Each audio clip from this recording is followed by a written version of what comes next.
Hello future nursing officers, Yogesh nursing lecturer के online YouTube platform पे आप सभी का हार्दिक स्वागत है।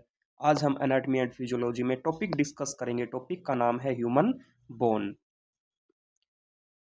ह्यूमन बोन के अंदर कौन कौन से कंटेंट की हम यहाँ पर स्टडी करेंगे। First one that is anatomy of bone, second one is microscopic anatomy of long bone, third one is composition of bone. First one that is anatomy of bone. A long bone has a shaft called diaphysis. Long bone में एक shaft होता है, उस part का नाम है diaphysis. जैसे कि लॉन्ग बोन का डायग्राम आप देख रहे होंगे, जिसके अंदर एक पार्ट है जिसका नाम है डायाफाइसिस, और ये लॉन्ग बोन के दो एंड होते हैं, उन दो एंड के बीच में प्रेजेंट होता है, that is diaphysis. Diaphysis is a hollow cylindrical structure that cover the bone marrow. Diaphysis एक होलो यानी कि खोखली और सिलेंड्रिकल स्ट्रक्चर है जो कि बोन मैरो को कवर करती है। Okay, yellow bone marrow in medullary cavity under diaphysis.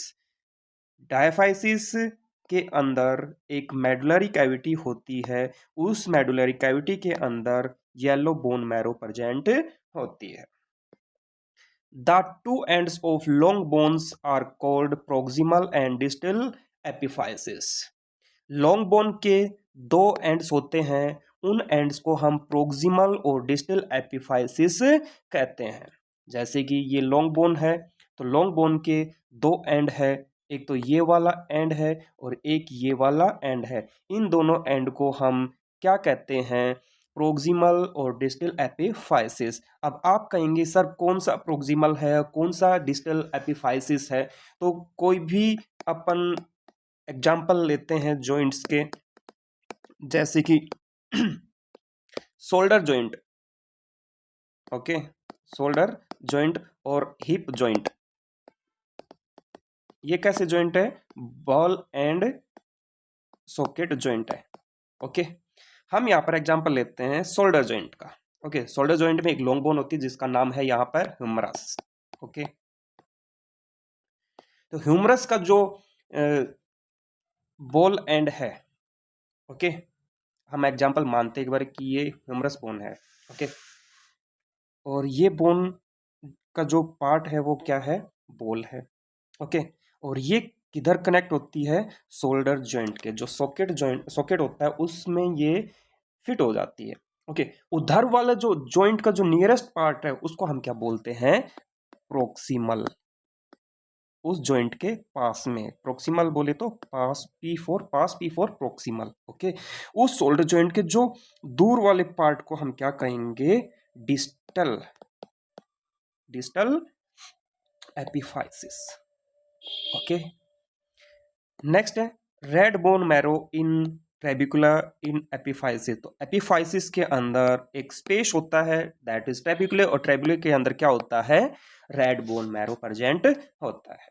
Next, in children epiphysis are separated from diaphysis by epiphyseal plate. तो यहाँ पर एक कंडीशन है, कंडीशन में क्या है कि बच्चा है, और बच्चे में क्या होता है कि एक जो एपिफाइसिस होती है वो डायफाइसिस से सेपरेट होती है, और डायफाइसिस से सेपरेट करने वाली जो स्ट्रक्चर होती है ना, उसको हम क्या कहते हैं?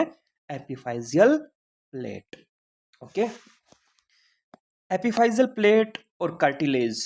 एपिफाइजियल प्लेट जो है वो कवरिंग होती है, किसकी होती है कवरिंग? या कहे तो लेयर ऑफ कार्टिलेज, या फिर कहे तो इसको हम एपिफाइजियल प्लेट भी कह सकते हैं, एपिफाइजियल कार्टिलेज भी कह सकते हैं। Is the site for bone growth. ये जो साइट है, ओके, ये बोन की ग्रोथ के लिए होती है। ये जो साइट है वो क्या करवाती है? बोन की ग्रोथ करवाती है। बोन की ग्रोथ का मतलब है कि बोन की लेंथ प्रोवाइड करवाती है, बोन को लेंथ में इंक्रीज करवाती है। अब ये बोन को लेंथ में इंक्रीज कब तक करवाते हैं? इन चिल्ड्रन, चाइल्डहुड में और एडोलेसेंट में। आपने देखा होगा कि बच्चों की जो हाइट है वो तेजी से ग्रो करती है, और वहीं पे आप लोग 25 साल के, 30 साल के, 35 साल के और जो भी अडल्ट पर्सन होते हैं उनकी हाइट रुक जाती है। वो क्यों रुक जाती है? उसका भी मैं रीजन बताऊंगा आपको, क्योंकि ये जो एपिफाइजियल प्लेट है वो एपिफाइजियल लाइन में कन्वर्ट हो जाती है। ओके, एपिफाइजियल जो प्लेट है वो एपिफाइजियल लाइन में कन्वर्ट हो जाती है, जिसके कारण बोन की ग्रोथ बहुत ही स्लो होती है, ना के बराबर। ओके, बोन की ग्रोथ बोले तो बोन की लेंथ नहीं हो पाती है, किस कंडीशन में? अडल्ट वाली कंडीशन में। Okay, next, once the bone growth is complete, एक बार जब बोन की ग्रोथ कंप्लीट हो जाती है, this cartilage is replace with bone, ये जो कार्टिलेज है एपिफाइजल प्लेट है या एपिफाइजल कार्टिलेज है, उसकी जगह कौन जाता है? यहाँ पर बोन आ जाती, and it will be join to the diaphysis, और ये जो बोन है और ये जो पार्ट है वो डायफाइसिस से जुड़ जाता है। Fracture to the epiphyseal cartilage results in retarded bone growth and limb shortening in children. ये अब आप देखेंगे कि बच्चों के अंदर, ओके, बच्चों के अंदर फ्रैक्चर कहाँ पर हो रहा है?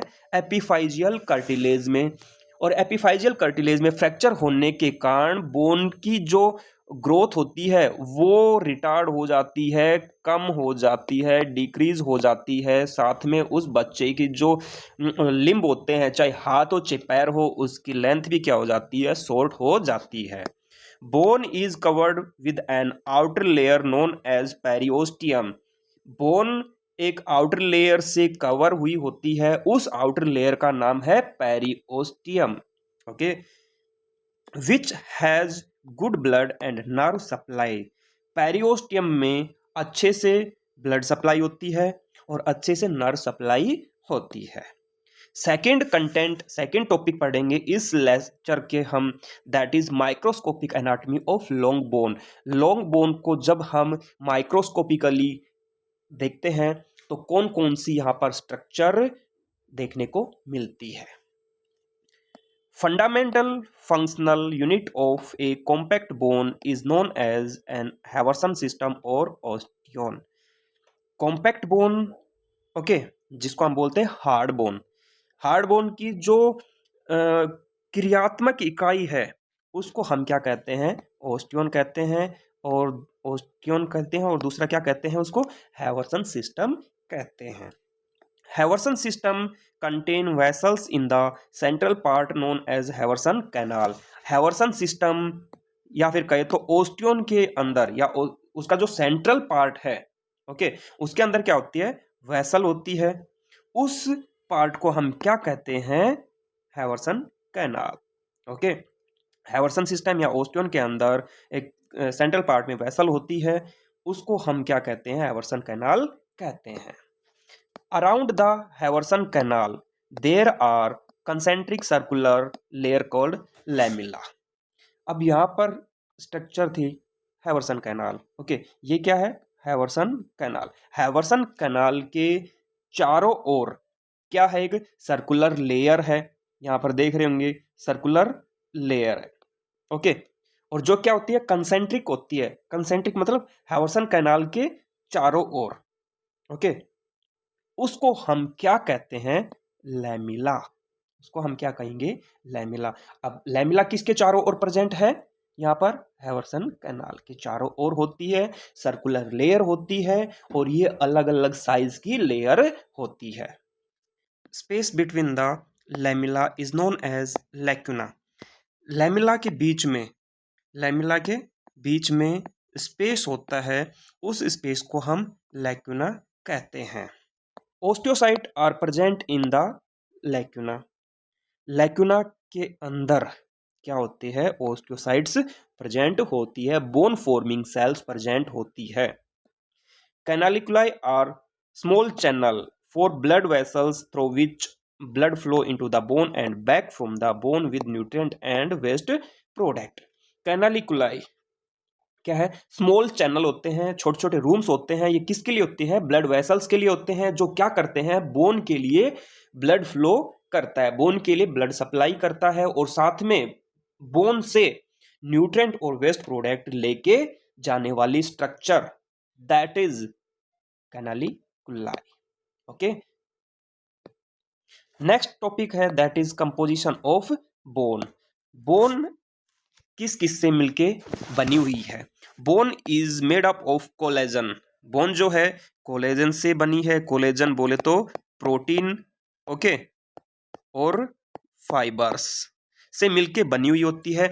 ये कोलेजन क्या करते हैं? बोन को स्ट्रेंथ प्रोवाइड करती है, बोन को फ्लेक्सिबिलिटी, या आप कहे तो फ्लेक्सिबल और स्ट्रेंथ प्रोवाइड करता है बोन को। बोन जो है और किससे मिलके बनी है? इनऑर्गेनिक साल्ट से, जैसे कि कैल्शियम एंड फॉस्फेट। अब ये बोन को अलाउ करता है कंप्रेशन का सामना करे। ओके, कंप्रेशन का सामना करना यानी कि ज्यादा कैल्शियम और फॉस्फेट होगा तो बोन को क्या होगा? हार्डनेस, बोन कॉम्पैक्ट होएगी। ओके, और वो कंप्रेशन को मतलब टैकल कर जाएगी, फेस कर जाएगी। Bone has 3 types of cells. These are, bone के अंदर 3 तरह की सेल्स होती है। 3 तरह की सेल्स कौन कौन सी होती है? फर्स्ट वन ओस्टियोब्लास्ट, नेक्स्ट है ओस्टियोसाइट, नेक्स्ट है ओस्टियोक्लास्ट। इन तीनों को हम देखेंगे क्या होती है ये। ओस्टियोब्लास्ट का मतलब होता है बोन फॉर्मिंग सेल्स। ऐसी सेल्स जो क्या करती है? बोन की फॉर्मेशन करती है, उनको हम क्या कहते हैं? ओस्टियोब्लास्ट। अब है osteocyte, mature form of osteoblast found in the bone matrix. Osteocytes क्या है?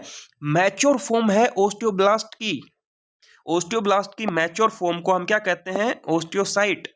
नेक्स्ट है ओस्टियोक्लास्ट, बोन रिमूविंग सेल्स या बोन डेस्ट्रॉइंग या बोन डेस्ट्रक्शन सेल्स। जो बोन का डेस्ट्रक्शन करवाने वाली सेल्स होती है उसको बोलते हैं हम ओस्टियोक्लास्ट। तो ये था आज का अपना प्यारा सा सेशन ह्यूमन बोन के रिगार्डिंग। ह्यूमन बोन के रिगार्डिंग हमने यहाँ पर 3 कंटेंट के बारे में जाना है। पहला है एनाटॉमी ऑफ बोन, दूसरा कंटेंट हमने जाना microscopic anatomy of long bone. Third हमने जाना यहाँ पर कंपोजिशन ऑफ बोन।